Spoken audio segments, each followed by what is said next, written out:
नमस्कार, आप देखें इन न्यूज़। मैं हूं आपके साथ प्रियव्रत दीक्षित। किसका होगा राष्ट्रतिलक में आप सभी का स्वागत है। तो उत्तर प्रदेश में चुनाव का माहौल है और उत्तर प्रदेश चुनाव में भारतीय जनता पार्टी ने मुख्यमंत्री योगी आदित्यनाथ को उनके गढ़ गोरखपुर से चुनाव मैदान में उतार दिया है। अयोध्या और मथुरा से योगी के लड़ाए जाने की अटकलों को खारिज करते हुए बीजेपी ने उन्हें गोरखपुर शहर से टिकट दिया है। बीजेपी ने यह फैसला क्यों किया, इसको लेकर तमाम तरह के विश्लेषण किए जा रहे हैं।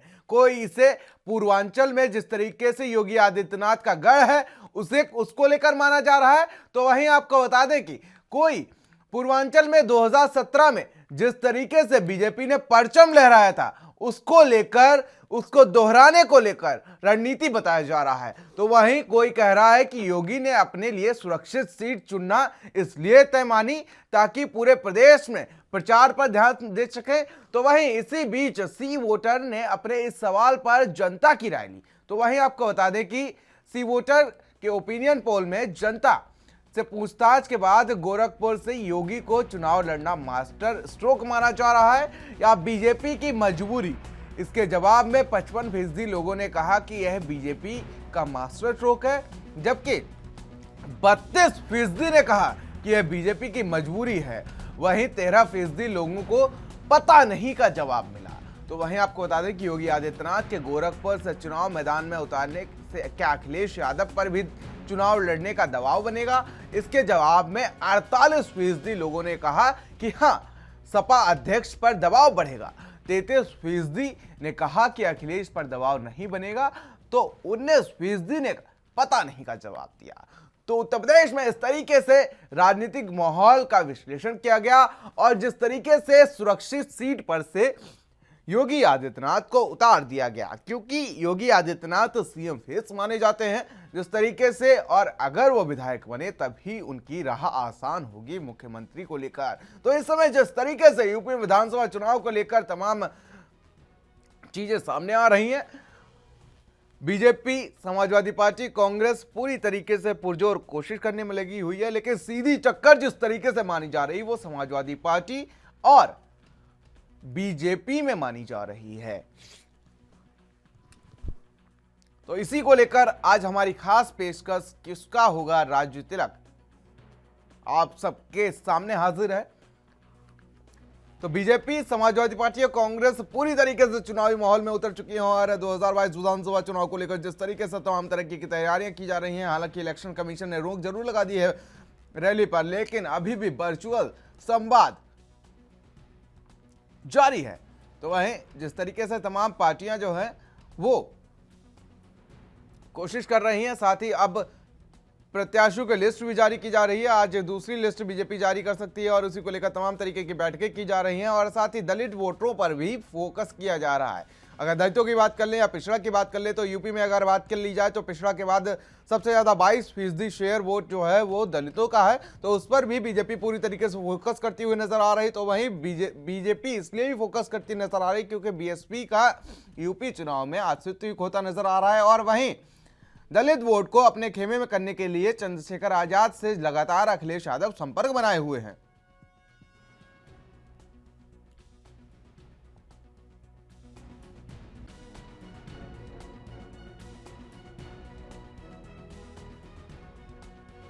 तो किसका होगा राज्य तिलक, आज फिलहाल यही हमारा मुद्दा है। और 2022 विधानसभा चुनाव को लेकर जिस तरीके से तमाम समीकरण बनते नजर आ रहे हैं, बिगड़ते नजर आ रहे हैं, किसान किसके साथ हैं, किसानों के लिए क्या किया, गरीबों के लिए क्या किया, बेरोजगारों के लिए क्या किया, क्या कुछ दांव खेले जाएंगे, क्या कुछ लोग किसके साथ आएंगे, क्या कुछ तोड़ होगा, क्या कुछ उन तोड़ों का तोड़ होगा, ये भी आज फिलहाल ये चर्चा में विषय रखे जाएंगे। गरीबों तक क्या कुछ योजनाएं पहुंची हैं, गरीबों को क्या उन योजनाओं का लाभ मिला है, गरीबों के लिए क्या योजनाएं तैयार की गई थी 2012 से 2017 के लिए सरकार में, या 2017 के बाद से अब तक योगी सरकार में क्या कुछ योजनाएं हैं, किसको साथ लिया जाएगा, किसको साइड किया जाएगा, ये भी तमाम चर्चाएं होंगी।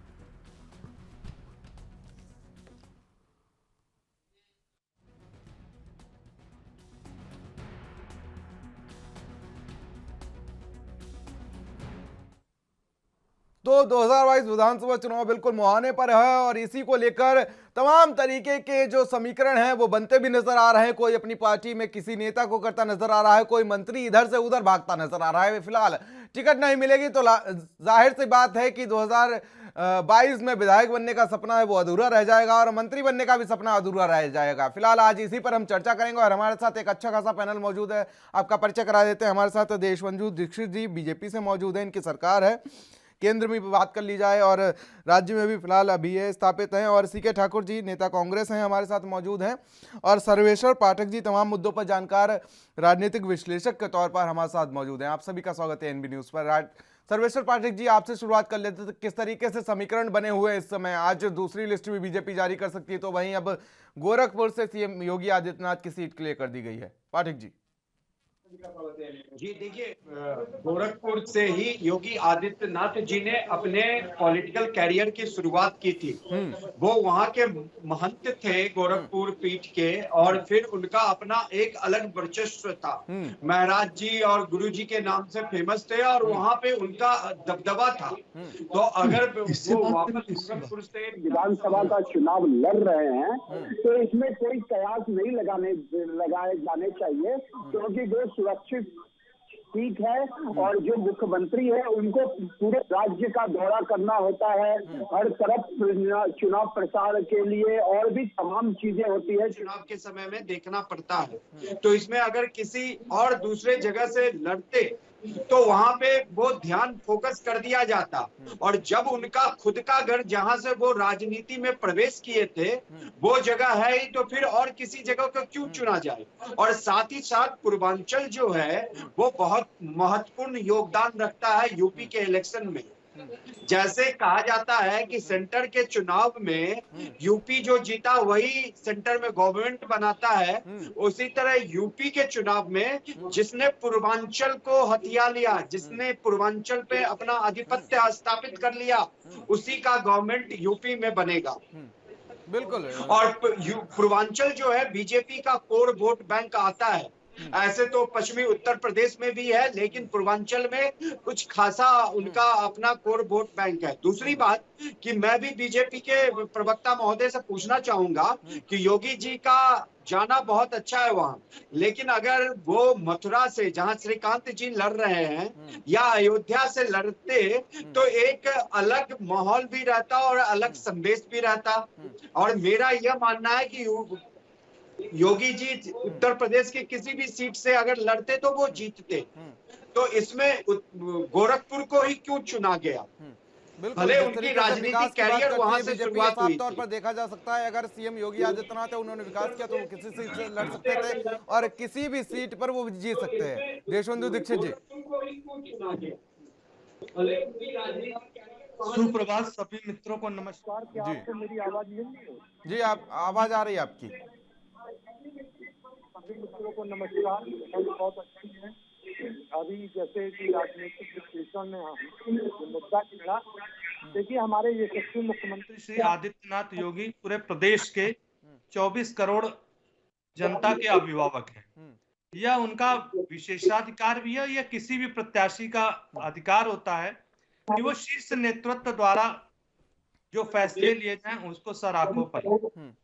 वो उत्तर प्रदेश में कहीं भी जीत जाते विजयश्री तो उनको मिलती ही, लेकिन रही बात गोरखपुर सदर सीट से जो हमारे राजनीतिक विश्लेषण ने मुद्दा छेड़ा, तो उनको लगा होगा या पार्टी शीर्ष नेतृत्व को लगा होगा कि वह उनकी कर्मभूमि है, उसके आसपास के क्षेत्रों का जातीय समीकरण हो चाहे सीटों का विजयश्री हो, तो ये सब तमाम पहलू होते हैं और ये उनका विशेषाधिकार है और वह विजय अनंतोगत्वा बहुत ही ऐतिहासिक होगी। इसके लिए मैं अभी से मुख्यमंत्री जी को बधाई और शुभकामनाएं देता हूं। बिल्कुल बिल्कुल, जीत होगी या नहीं होगी ये तो देखने वाली बात होगी, लेकिन सुरक्षित सीट पर उन्हें शायद इसीलिए उतारा गया है कि वो यूपी में फोकस कर सके। सीके ठाकुर साहब। सहमत हूँ। उत्तर प्रदेश की किसी भी, अगर आप मुझे चैलेंज करते हैं तो उत्तर प्रदेश की वो विजयी होंगे। उनके द्वारा किए गए 4.5 वर्ष 10 महीने में जो विकास के कार्य हैं वह इस बात को डंके की चोट पे बता रहा है। और अभी आप कल शाम की भी मैं एक बैठक में मीडिया में बैठा था, वहां जितने भी सर्वे हैं वो 10 मार्च को सभी आपके सर्वे जो है ये बात बता देंगे कि हम विजयश्री को प्राप्त करेंगे चलिए और चलिए हमारे चलिए यशस्वी चलिए मुख्यमंत्री चलिए दोबारा चलिए मुख्यमंत्री हमारे बनेंगे। साथ कांग्रेस से सीके ठाकुर साहब भी मौजूद हैं, उनसे पूछ लेते हैं कि वो क्या कुछ अस्तित्व रखते हैं यूपी की राजनीति में। जिस तरीके से उनकी एक बहुत ही चर्चित सीट है इस समय हस्तिनापुर मेरठ की, अर्चना गौतम जी चुनाव मैदान में है। जी जी नमस्ते जी देखिए, भारतीय जनता पार्टी के शासनकाल में जिस ढंग से उत्तर प्रदेश की सत्ता हावी रही, किसानों के प्रति नकारात्मक रवैया रहा, बेरोजगारों के प्रति नकारात्मक रवैया रहा, जिस ढंग से इस राज्य में एक उन्माद सा फैला दिया माननीय योगी जी की सरकार ने, तो मुझे लगता है कि इस बार भारतीय जनता पार्टी का आना बिल्कुल ही तय नहीं है। और जहां तक योगी जी की बात अभी कर सर्वेश्वर भाई ने कहा और भाई विश्वबंधु दीक्षित साहब ने भी कहा, एक सुरक्षित सीट उनके लिए था, वो वापस गए हैं वहां पे, तो यह एक बैकफुट पे जाना हुआ कि मैं पता नहीं कहीं से हार ना जाऊं। लेकिन मैं आपको बता रहा हूं, जो वर्तमान स्थिति है उत्तर प्रदेश की,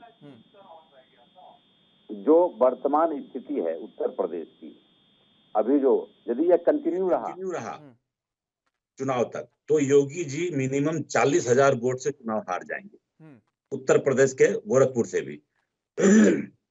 जो वर्तमान स्थिति है, जो हम लोग आकलन ले रहे हैं, तो अब सवाल रहा कि कांग्रेस पार्टी भी अपना सब जगह प्रत्याशी उतार रहा है और अपना वो देख रहा है।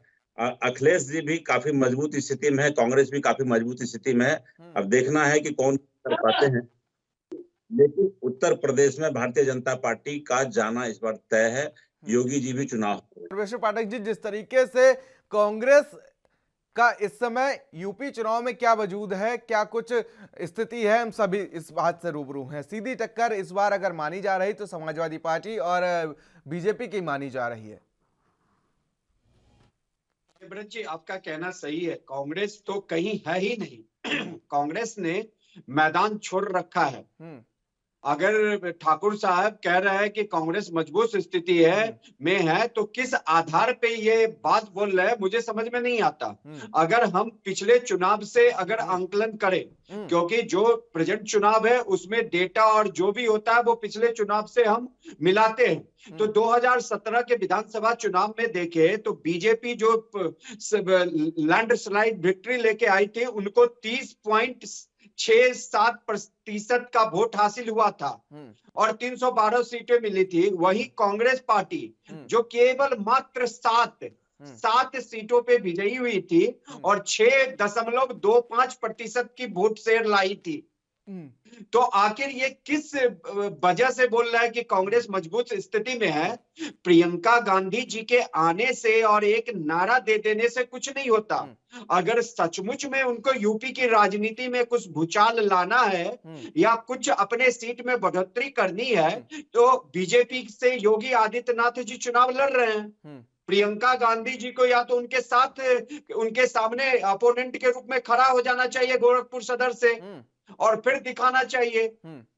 लेकिन ना तो प्रियंका गांधी जी ने चुनाव लड़ने का ऐलान किया है, ना ही अखिलेश यादव ने चुनाव लड़ने का ऐलान किया है, और बीएसपी से जो सुप्रीमो है मायावती जी, वो भी नहीं ऐलान किए हैं। तो कांग्रेस पार्टी की जो, जी हाँ, वही तो कह रहा हूं, तो कांग्रेस पार्टी की जो हालत है वो बद से बदतर है।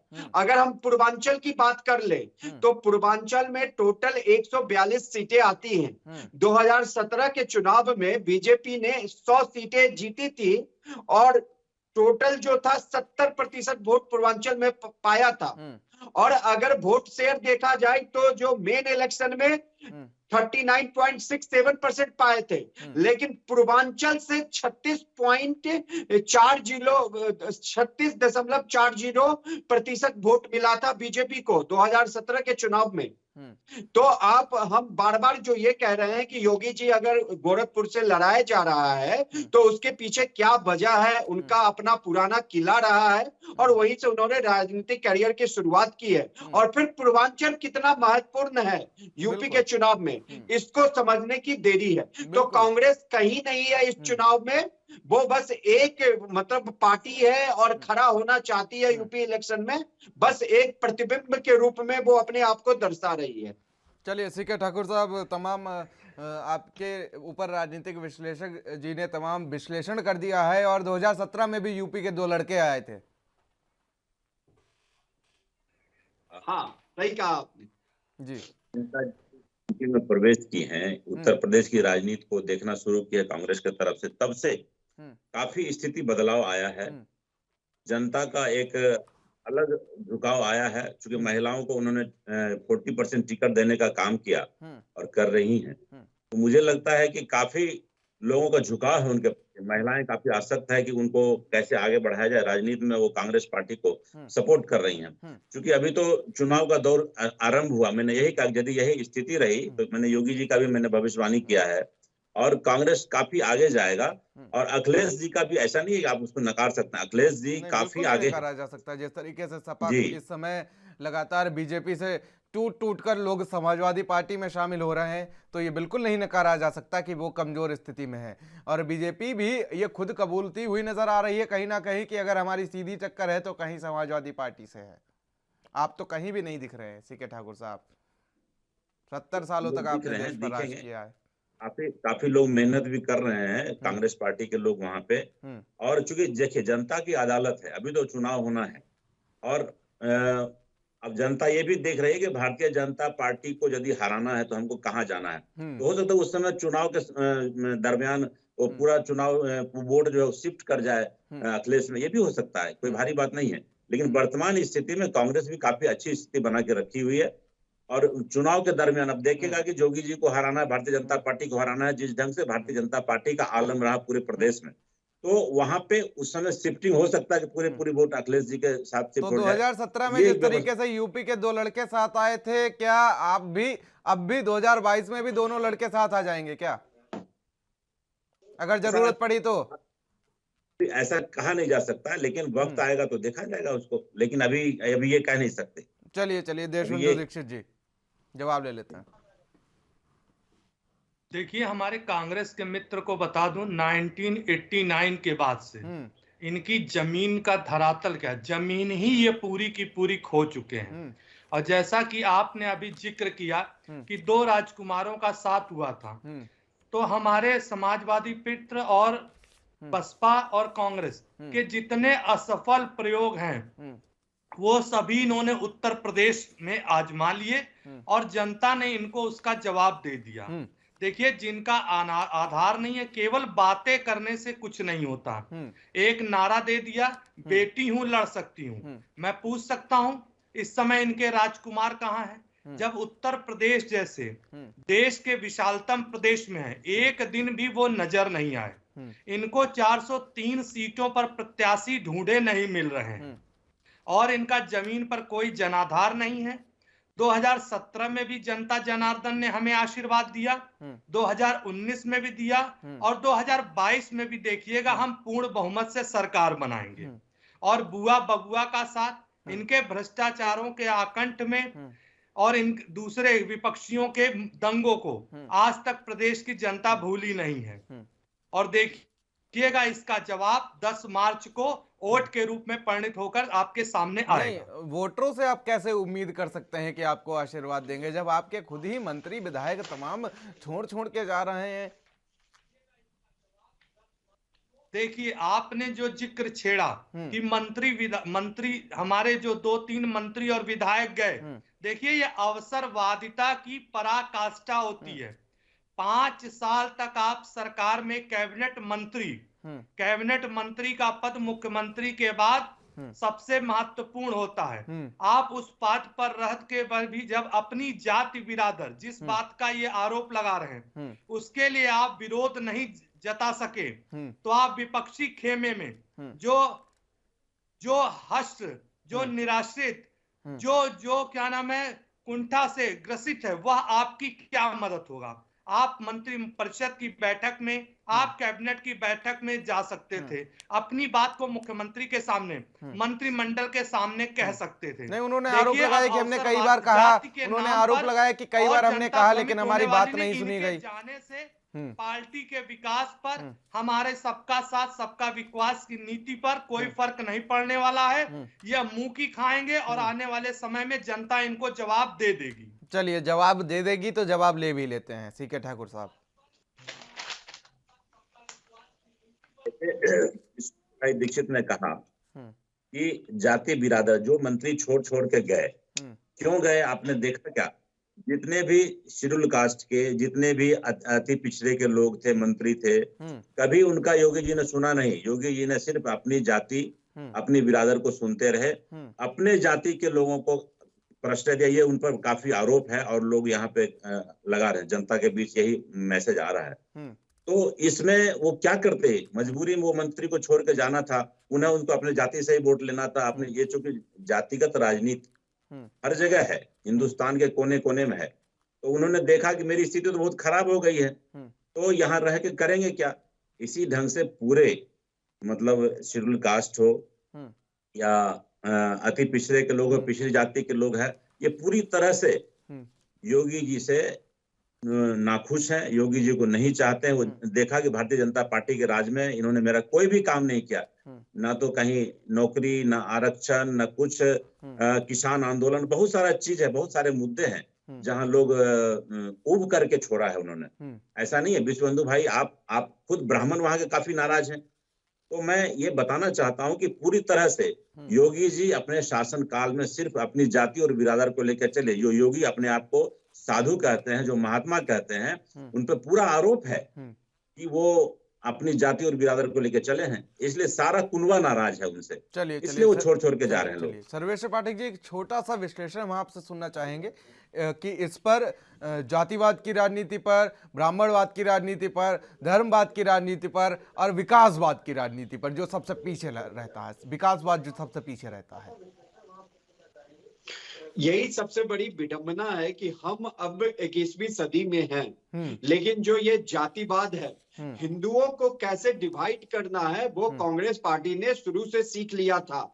तो एसटी एससी में डिवाइड कर दो, ओबीसी में डिवाइड कर दो, ब्राह्मण में डिवाइड कर दो, ठाकुर में डिवाइड कर दो। अब मुझे आप एक बात बताइए कि अगर कोई ठाकुर मुख्यमंत्री है तो केवल ठाकुरों का ही वो मुख्यमंत्री है कि पूरे प्रदेश की जनता, और जितनी, मैं तो हिंदू मानता हूँ, चाहे वो ओबीसी हो चाहे कोई भी हो, पूरे हिंदू का मुख्यमंत्री है, पूरे मुसलमान का मुख्यमंत्री है, प्रदेश में जो भी रहता है। कम से कम अब पॉलिटिकल पार्टी को ये कास्ट सिस्टम से निकलना चाहिए। मैं जैसा कि देश बंधु साहब ने बताया, और ये सर्वविदित है कि कोई भी मंत्री अगर कुछ समस्या होती तो आप बात करते कि 5 साल मलाई खाने के बाद आप निकल जाते हो, लेकिन उन्होंने जो आरोप लगाया वो भी गंभीर आरोप है।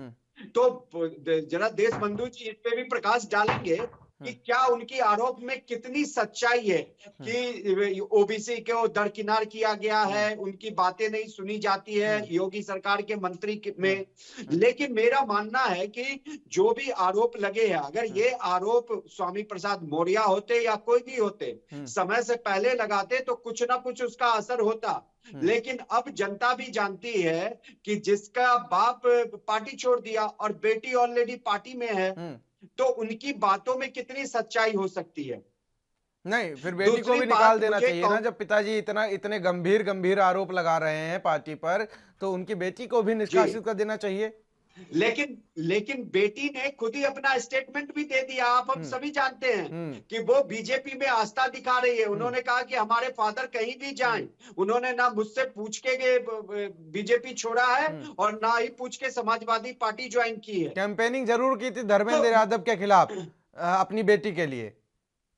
हाँ, जब वो सपा के अगेंस्ट ही जीत के गई थी लोकसभा में, तो उन्होंने तो जम के कैंपेनिंग की थी। और अखिलेश यादव के बारे में स्वामी प्रसाद मौर्य जी ने कितनी भी बातें कही थी। तो राजनीति में कभी भी कुछ भी संभव है। जैसे कि कांग्रेस के और सपा आई थी, यूपी के 2 लड़के आए थे, अभी यूपी के लड़के पार्ट 2 चल रहा है, तो वो कुछ भी संभव है। लेकिन ये जातिवाद जो है, यह किसी भी पार्टी के लिए या किसी भी प्रदेश की राजनीति के लिए बहुत ही बड़ा अभिशाप है। कम से कम अब इससे निकलना होगा। पिछले चुनाव में 2019 के चुनाव में या अगर आप कहें 17 के चुनाव में भी ये देखा गया था कि जातिवाद की राजनीति से निकल के सभी लोगों ने, सभी हिंदुओं ने एक मुश्त होकर बीजेपी को वोट दिया था। और मेरा मानना है कि वही होना चाहिए कि जाति कौन बना रहा है, पॉलिटिकल पार्टी याद दिलवा रही है और कोई डिवाइड क्रिएट क्यों कर रही है। लग रहा है लॉर्ड डलहौजी से प्रेरित निकलने की जरूरत है। पाठक जी, लग रहा लॉर्ड डलहौजी से प्रेरित है, उन्होंने डिवाइड एंड रूल पॉलिसी दी थी जो। जी हाँ, अभी देखें कि अगर सीटों का शेयरिंग भी होता है तो बीजेपी ने जो भी 107 सीटों की सूची जारी की उसमें उन्होंने 68% में एससी, ओबीसी और महिलाओं को स्थान दिया है। तो अगर कोई बीजेपी पे उंगली उठाता है तो वो पहले उनके सीट शेयरिंग को भी देख ले। लेकिन यही बात मैं बार बार कहता हूं, और जाति भी मायने इसलिए रखेगा यूपी की राजनीति में क्योंकि ओबीसी का जो पॉपुलेशन है यूपी में बहुत ही लार्ज पॉपुलेशन है, बहुत ही बड़ा तबका ओबीसी के पॉपुलेशन का है। सबसे ज्यादा वही है यूपी में अगर बात कर ली जाए तो वही तो कह रहा हूं, तो आप उससे भी अलग नहीं हो सकते। लेकिन जिस तरीके से पिछड़ा वर्ग नाराज हुआ था, सर्वेश्वर पाठक जी, जिस तरीके से पिछड़ा वर्ग नाराज हुआ था, स्वामी प्रसाद मौर्य की बात कर लें या जो मौर्य वर्ग है, जो वर्मा वर्ग है, जो बीजेपी के मंत्रिमंडल से टूट कर बाहर गया है, तो उससे वर्मा वर्ग पर तो खासा असर पड़ेगा, मौर्य वर्ग पर खासा असर पड़ेगा, क्योंकि स्वामी प्रसाद मौर्य की जो छवि है यूपी की राजनीति में, बीजेपी में थी जो छवि, वो उससे हम खासा तौर पर सब परिचित हो गए। जिस तरीके से वो टूट कर गए, उसके बाद उन्हें मनाने की तमाम तरीके के कयास लगाए गए। केशव प्रसाद मौर्य ने यहाँ तक कि कह दिया, आप अपने ही पांव पर कुल्हाड़ी मार रहे हैं, आप मेरे बड़े भाई जैसे हैं, आप वापस लौट आइए, और तमाम तरीके के कयास लगाए जा रहे थे। तो इससे क्या कुछ फर्क पड़ेगा यूपी की राजनीति पर, बीजेपी पर क्या कुछ फर्क पड़ेगा? देखिए, बीजेपी पे मेरे को लगता है उतना ही फर्क पड़ेगा जितना कोरोना के समय सरकार कहती है कि नाइट कर्फ्यू लगा दिया गया है। अगर स्वामी प्रसाद मौर्य ये आप सीधे तौर पर एक सवाल उठा रहे हैं सरकार पर, सर्वेश्वर पाठक जी सीधे तौर पर एक सवाल उठा रहे हैं कि कोविड-19, हाँ ये तो सही है, बिल्कुल सवाल तो चाहे कोई भी सरकार हो, कहीं की भी सरकार अगर नाइट कर्फ्यू लगाती है 11 बजे से लेकर सुबह 5 बजे तक, तो क्या कोरोना पे उसका असर पड़ता है? बिल्कुल, और वो भी इतनी कड़ाके की ठंड में, जब बाहर निकले तो जम जाए। अगर हमारे गेट पे कोई मेहमान आए तो हम गेट खोलने के लिए आनाकानी कर जाते हैं, और उस समय में कोविड-19 में लगा दिया जाता है नाइट कर्फ्यू। तो उसी का असर, उतना ही असर बीजेपी को पड़ेगा। अगर आप बीजेपी ने, अगर स्वामी प्रसाद मौर्य कह रहा है कि उपेक्षा कर रहा है, तो आप बताइए, वहां पे उनके डिप्टी सीएम है, वहां पे स्टेट प्रेसिडेंट उनके ओबीसी कोटा से आते हैं, देश के प्रधानमंत्री खुद ओबीसी हैं। उसके बाद तो सुनिए, पुराने जब कल्याण सिंह जी थे वो खुद ओबीसी से आते थे, और बीजेपी ने उनको पहले देश मतलब प्रदेश का मुख्यमंत्री बना रखा है। तो ये बात कहना किसी दूसरी पॉलिटिकल पार्टी का, हाँ क्या पता जो आंशिक रूप से प्रभाव उस क्षेत्र में पड़ सकता है, लेकिन अगर कहा जाए कि पूरे राज्य में ओबीसी वोट बैंक पे कुठाराघात होगा या उसका प्रभाव पड़ेगा, मेरे को ये दूर दूर तक नजर नहीं आता।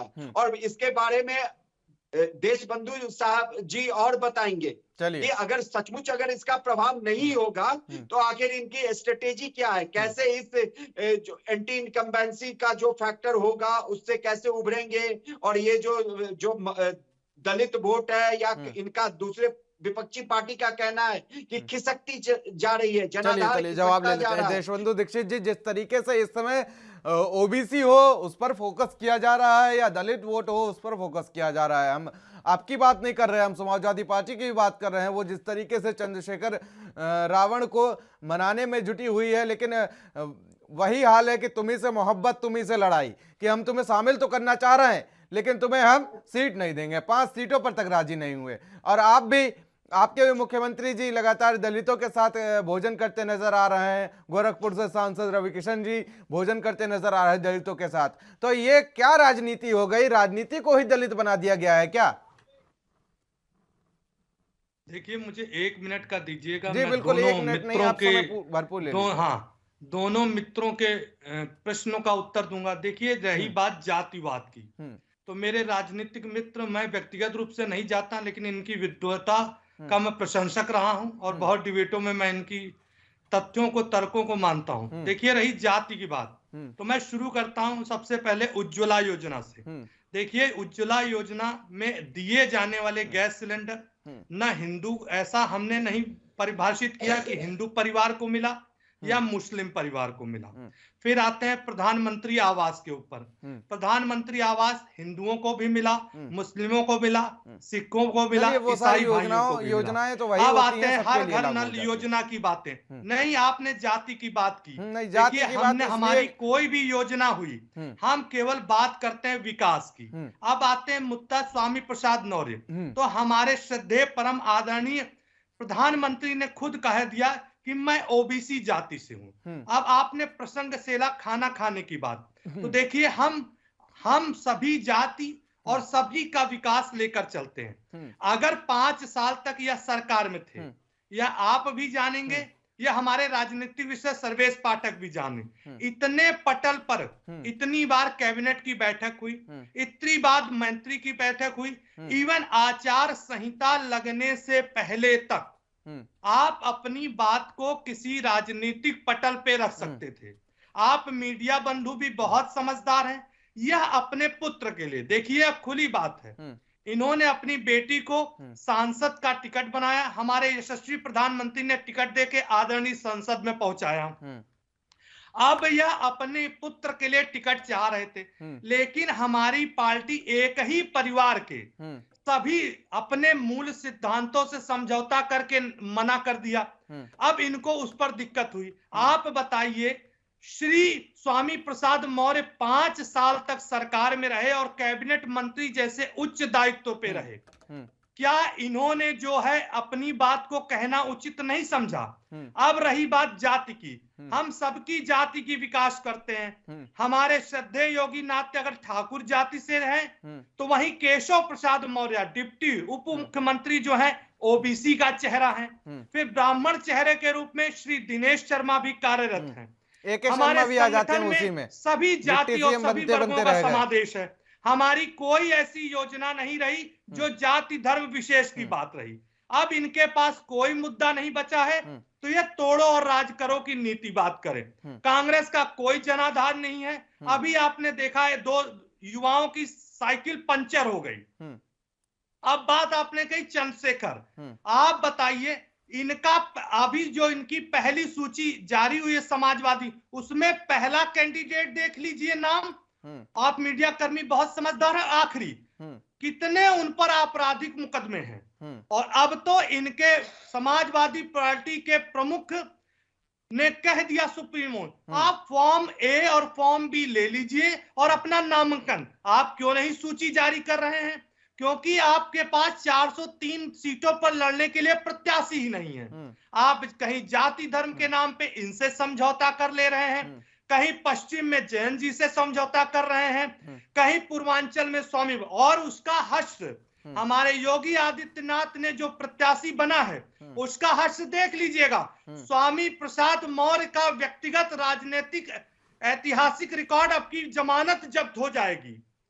और रही बात जाति धर्म की, हमारी कोई भी योजना देखिए, हम सबका साथ, सबका विश्वास और सबका विश्वास के साथ कार्यक्रम करते हैं। और रही बात कांग्रेस मित्रों की बात बता दूं, जिसका पूरा का पूरा परिवार बेल पर छूटा है भ्रष्टाचार के दलदल में, मैं अगर गिनाने लगूंगा तो यह डिबेट का समय कम पड़ जाएगा। बिल्कुल, उसके बारे में मैं अपनी टिप्पणी करना उचित नहीं समझूंगा। लेते हैं। यह समय बताएगा कि इनका ये गठबंधन भी कैसा होगा, इसकी क्या गठबंधन की कांग्रेस ये तो बात ही समय नहीं के कर रही है। गर्भ में कांग्रेस गठबंधन की बात ही नहीं कर रही है, लेकिन कांग्रेस का जो खोता जनाधार है, जो 40% महिलाओं को सीट देने की बात की गई है, आरक्षण दिया गया है सीटों में 40% महिलाओं को, तो महिलाओं को तो तोहफा दे दिया गया है, लेकिन क्या महिलाएं भी तोहफा देंगी? आपने ऐसा कुछ किया है महिलाओं के लिए, सीके ठाकुर साहब?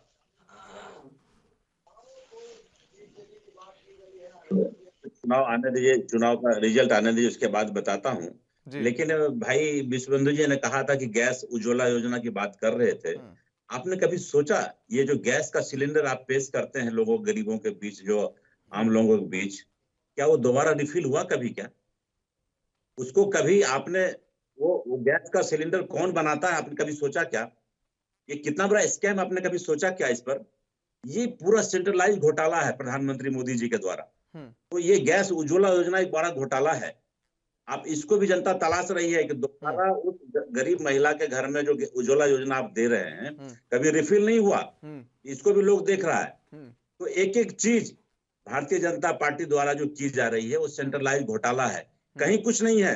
पूरे देश की जितनी भी संस्थाएं हैं, जिसको प्रधानमंत्री इंदिरा गांधी हो या फिर जवाहरलाल नेहरू ने बनाया, उसको आप बेचने का काम कर रहे हैं। हर जगह प्रॉफिटेबल जितने भी योजनाएं हैं, जितने संस्थाएं, उसको आप बेच रहे हैं। ये सब कुछ है, सब दिख रहा है जनता के बीच।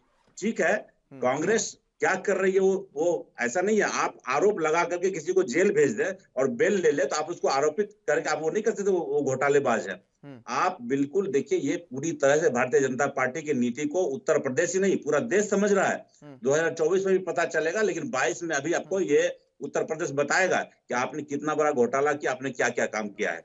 भाई योगी आदित्यनाथ जी जो वहां के मुख्यमंत्री हुआ करते थे, आप बताएंगे? मैंने अखबारों में देखा और मैंने सर्वे किया कि जितने भी डीएम हुआ करते थे, डिस्ट्रिक्ट मजिस्ट्रेट वहां के, वो मैक्सिमम ठाकुरों को उन्होंने नियुक्त किया था। ये सब नाराजगी है लोगों के बीच, ये कहां से भरपाई कर पाएंगे? चलिए, तमाम आपने सफाई पेश कर दी, लेकिन मेरा जवाब नहीं दे पाया। अब 2014 तक केंद्र में रहे, आपने महिलाओं के लिए क्या किया? जो अब 2022 आते आते आपने 40% आरक्षण दे दिया, इस लालच में कि महिलाएं भी, अब 45% जो वोट शेयर है महिलाओं का, वो आपके साथ होंगी।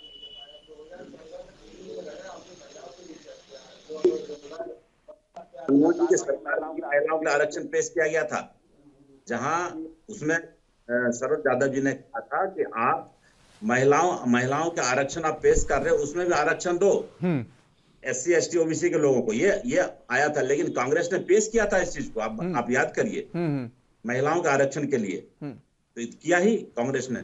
चलिए जवाब ले। देशबंधु दीक्षित, तमाम आरोपों से आप घिर गए हैं और फिलहाल जिस तरीके से उज्ज्वला योजना को लेकर कटाक्ष किया गया, क्या वो दोबारा रिफिल हो पाया?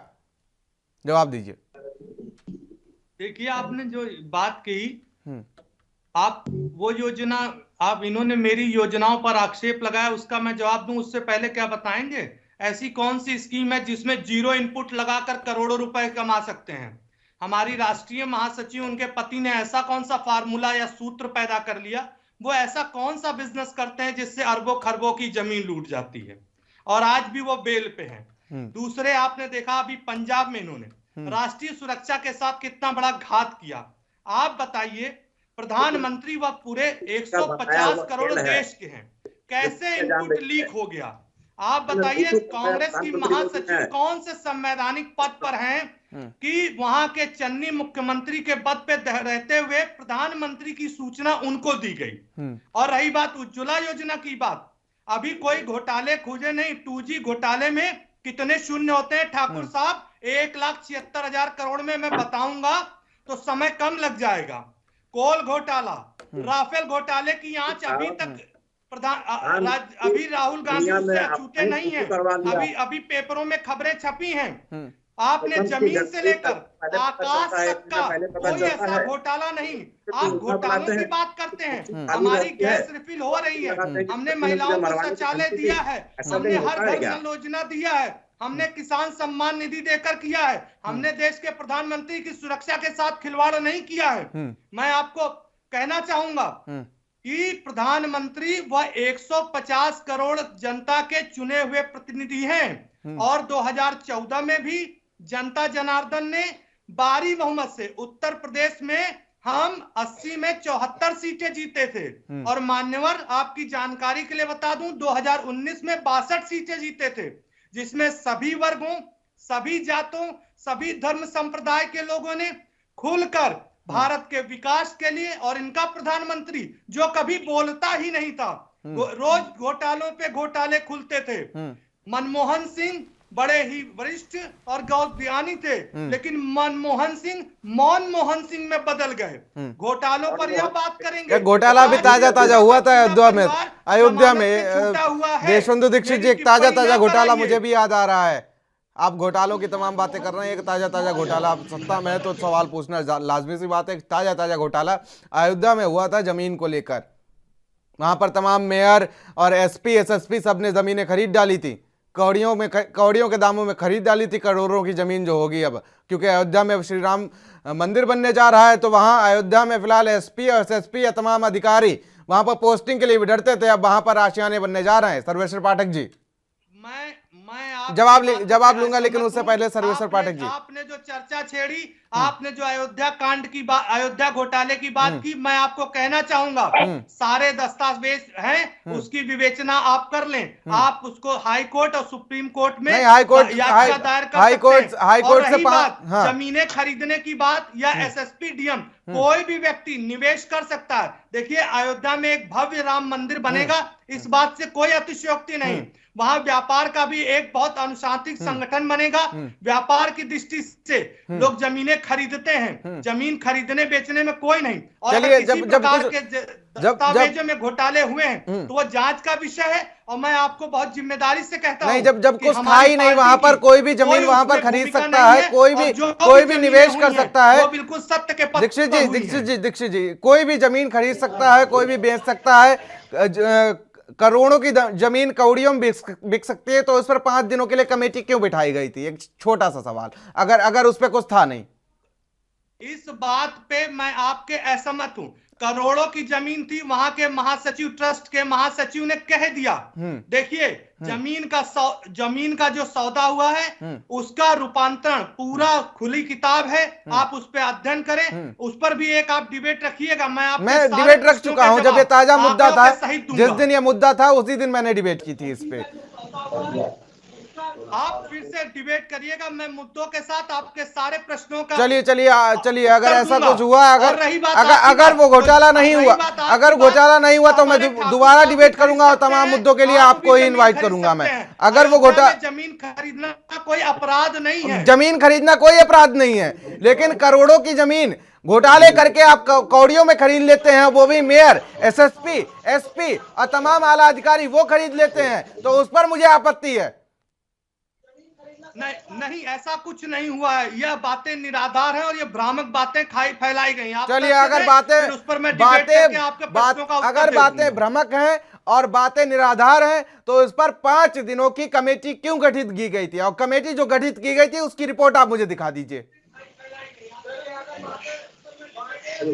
आपने जो देखिए, किसी भी प्रश्न का अगर उत्तर चाहिए होता है तो कमेटी आप बनाते हैं। आप बताइए, प्रधानमंत्री की सुरक्षा के साथ खिलवाड़ नहीं हुआ, ये आम जनमानस भी जानता है। आपको मालूम है एसपीजी और एनएसजी या इतने इनपुट होते हैं कि प्रधानमंत्री की सुरक्षा की खबर केवल 4 घंटे पहले सबको दी जाती है। कैसे राष्ट्रीय महासचिव, इनकी पार्टी की राष्ट्रीय महासचिव को एक मुख्यमंत्री ने जो संवैधानिक पद पर है, कैसे यह खबर दे दी? यह खबर कभी मुद्दा नहीं बनता है।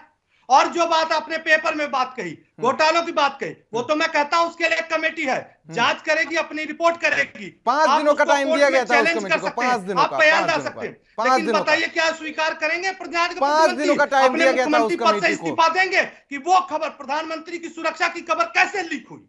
5 दिनों का समय दिया गया था उस कमेटी को। मीडिया बंधु भी जानते हैं कि प्रधानमंत्री के विजिट की खबर केवल एसपीजी सुरक्षा रहती है, और एसपीजी सुरक्षा के अलावा वो इनपुट केवल उत्तर प्रदेश राज्य की जो डीजीपी इनके हैं, उनके समन्वयक रहते हैं, वो कोऑर्डिनेट करते हैं कि मूवमेंट कहां से होगा, किस क्षण होगा। चलिए, जवाब ले लेते हैं देशबंधु दीक्षित जी जवाब ले लेते हैं। कांग्रेस के नेता हमारे साथ मौजूद है, सीके ठाकुर साहब मौजूद है, तमाम जवाब वही दे सकते हैं, इसके जवाब वही दे सकते हैं ठाकुर साहब। इस पर इनको शर्म नहीं आती? चलिए, शर्म आती है नहीं आती है, ये सीधे जवाब देंगे। जाति की, उत्तर प्रदेश की जनता सब जवाब देगी। अब इनके पास कोई मुद्दा नहीं रह गया है, केवल व्यर्थ की वार्तालाप करते हैं, व्यर्थ के झूठे आरोप लगाते हैं। चलिए, जवाब माननीय प्रधानमंत्री और भारतीय जनता पार्टी का एक क्रिएट व्यवस्था था। जब आपको पता था, 10 दिन पहले मिनिमम एसपीजी को पता होता है, तो दुनिया को पता होता है कि वहां का वेदर क्या रहेगा, फिर प्रधानमंत्री हेलीकॉप्टर से कैसे प्लान कर लिए? ठाकुर साहब, आपको 403 सीटों पे जमानत जब्त हो जाएगी। मैं आपको बता दे रहा हूं, 403 सीटों पर आपकी जमानत जब्त हो जाएगी।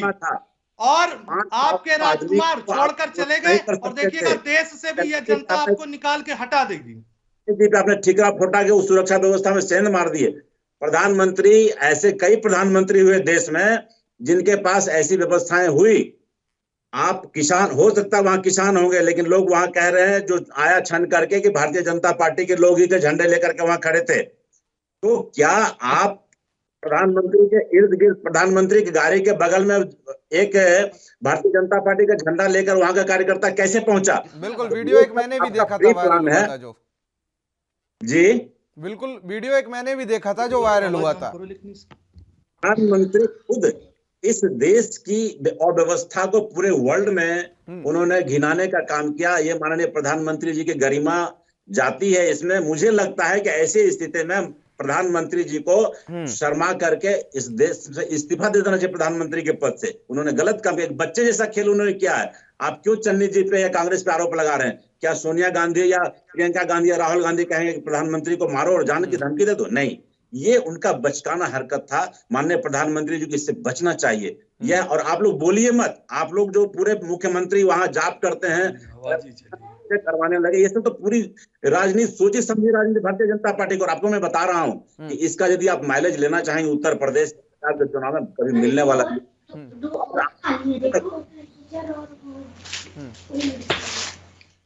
दीक्षित भाई जी।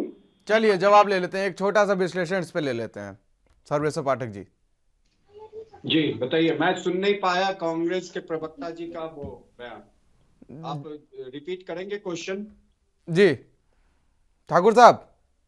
जी आवाज आ रही है सर्वेश्वर भाई? जी आवाज आ रही है। भरत जी आप क्वेश्चन रिपीट कर दीजिए। जिस तरीके से ये अभी घमासान छिड़ा हुआ था सीएम चन्नी और मुख्यमंत्री प्रधानमंत्री नरेंद्र मोदी के बीच की सुरक्षा व्यवस्था में सेंधमारी की गई है और सफाई पेश की जा रही थी कि वो लोग बीजेपी के ही थे जो वहां पर फ्लाईओवर पर मौजूद थे। देखिए, यह सरासर गलत है। देश का प्रधानमंत्री होता है, किसी पार्टी विशेष का प्रधानमंत्री नहीं होता है। और जो पंजाब के सीएम है, अपने ही बयानों में विरोधाभास दिखा दिए पूरे देश की जनता को। बिल्कुल। उन्होंने क्या कहा था कि मैं उनको स्वागत करने इसलिए नहीं गया था कि मेरा एक स्टाफ कोरोना पॉजिटिव था और मैं अपने आप को क्वारंटीन कर लिया था। और जब यह घटना हुई उसके 40 मिनट बाद 40 स्टाफ के साथ आके मीडिया को संबोधन कर रहे हैं, तब क्या वो कोरोना पॉजिटिव के संपर्क में नहीं आए थे? तो यह एक सोची समझी साजिश थी जिसके तहत प्रधानमंत्री को वहां पे 20 मिनट तक, देखिए कितना महत्वपूर्ण वो जगह था, अगर पुल को नीचे से डायनामाइट से उड़ा दिया जाता तो वो जो व्हीकल होता है प्रधानमंत्री का, बुलेट प्रूफ और सुरक्षा प्रूफ, वो भी कुछ काम नहीं कर पाता। तो इस जो घृणा वाली जो काम किया गया, सुप्रीम कोर्ट जांच कर रही है और इसकी पूरी तरीके से तह में जाना चाहिए कि आपके राज्य में प्रधानमंत्री आ रहे हैं और आपको पता नहीं तुरंत, क्योंकि अगर रूट चेंज भी हुआ तो वो चेंज तुरंत एसपी जो थे, वहां के जो एसएचओ थे, वो एसपी को बता रहे थे, एसपी अपने से ऊपर के अधिकारी को बता रहे थे। और ये कांग्रेस पार्टी का कहना कि नहीं ये गलत है, ये सही है, चन्नी का फिर दूसरे चैनल को बयान देना और कहना कि इसमें कहां प्रधानमंत्री जी का हो गया, आखिर कैसे रूट लीक हो गया? ये पूरी साजिश के तहत किया गया था और वहां पे लोगों को रखा गया था। आप मीडिया में हमने देखा एक रिटायर्ड आईएएस जो उधर से गुजर रहे थे, जिनको भी इस जंग का सामना करना पड़ा, उन्होंने भी मीडिया में अपना बयान दिया कि प्रधानमंत्री के रूट पे ऐसे अवरोध उत्पन्न करवा दिया गया और पुलिस चुपचाप खड़ी थी। उनको आदेश था कि इन पे कुछ कार्रवाई नहीं की जाए। तो यह पूरी तरीके से पंजाब का सीएम जिम्मेदार है, पंजाब की जो कानून व्यवस्था को संभालने वाले लोग हैं वो जिम्मेदार हैं। इसमें कोई दो राय नहीं है। माफी भी किस तरीके से मांगी जाती है कि तुम सलामत रहो कयामत तक, और खुदा करे कि कयामत कभी ना आए। माफी भी किस अंदाज से मांगी जाती है? तो वही तो कह रहा हूं कि जी। कोई नहीं, समय बड़ा बलवान होता है। तो उस दिन तुमने प्रधानमंत्री जी को जाने से रोक दिया। समय आवत वो टाइम नहीं लगता है, तुम्हारा भी समय कभी आएगा तो पता चल जाएगा। क्योंकि सबसे पहले प्रधानमंत्री जी का जो पद है वो देश का पद है, एक गौरवमयी पद है। नरेंद्र मोदी जी से तुम्हें घृणा है, नरेंद्र मोदी जी से तुम्हें समस्या है, लेकिन देश के प्रधानमंत्री से। अच्छा, आप मुझे ऐसे बताइए, कल बंगाल में ममता बनर्जी रोक देगी तो क्या होगा? और अगर एसपी जी उस एरिया में पूरा आर्मी बिछा दे प्रधानमंत्री की सुरक्षा के लिए, तो ये लोग क्या कर पाएंगे? जरा मुझे बता दीजिए। चलिए जवाब ले लेते हैं। वहीं पे पठानकोट में आर्मी बेस है, चलिए। 2 मिनट के अंदर, अगर 10 मिनट के अंदर हेलीकॉप्टर से वहां पे आर्मी उतर जाती और वो जितने भी उग्रवादी को लाके खड़ा किए थे सबको अगर गोली चलवा के मार देती तो क्या हो जाता? चलिए जवाब ले तो लेते हैं। प्रधानमंत्री की जो सुरक्षा है वो देश के आन बान शान पे बट्टा लगा है, और वो कांग्रेस पार्टी ने करवाया है। चलिए इसके लिए ठाकुर साहब, पूरे देश से माफी मांगनी चाहिए। लेकिन ये कांग्रेस पार्टी है, बड़े बड़े कांड कर लेती है, कोई बड़ा पेड़ गिरता है तो धमाका होता है, फिर भी वो सिखों से माफी नहीं मांगती है, और फिर अपने आप को कहती है कि सिखों के मददगार तो हम ही हैं। चलिए सीके ठाकुर साहब, जवाब तो आपके पास तैयार ही रखा होगा। लंबे समय से आपसे सवाल ही हो रहा था, तो आपने जवाब भी सोच लिया होगा। सर्वेश्वर भाई, मेरी आवाज सुन पा रहे हैं सर्वेश्वर भाई? जी हाँ ठाकुर साहब, सुन रहा हूं। मैं एक बताना चाहता हूँ कि आप राजनीतिक विश्लेषक हैं, तो आपको एकदम से निष्पक्ष में काम करना चाहिए था। कहीं ना कहीं आपको लगता है, आप पे एक आरोप हम लगा रहे हैं कि आप में भारतीय जनता पार्टी के सपोर्टर होने का बू आ रहा है। मैं कोई भारतीय जनता पार्टी नहीं, ये देश के प्रधानमंत्री की सुरक्षा का सवाल है। जितना प्रधानमंत्री आपके, जितना मेरे, उतने ही प्रिय व्रत के सर्वेश्वर पाठक जी, गर्म होने की कोई बात नहीं है। मुद्दा ही ऐसा है, अगर सवाल आप बीजेपी से करेंगे तो आप विपक्ष के प्रवक्ता हो जाते हैं। अक्सर मुझ पर भी लगते रहते हैं आरोप, लेकिन मैं निराधार कर देता हूं। मुझे पता है कि मैं जनता के हितों के अगर मुद्दे उठाऊंगा तो लगातार मुझे बीजेपी वाले कांग्रेस के प्रवक्ता कहेंगे या सपा के प्रवक्ता कहेंगे, और अगर मैं किसी चीज को लेकर बीजेपी की तारीफ करूंगा तो मुझे बीजेपी का ही प्रवक्ता बताया जाएगा। मुझे अक्सर ऐसे सवालों से घिरना पड़ता है। तो अगर आपको भी ऐसा घिरने वाली बात सामने आती तो लगता है आपने कुछ तीखी बात कह दी होगी।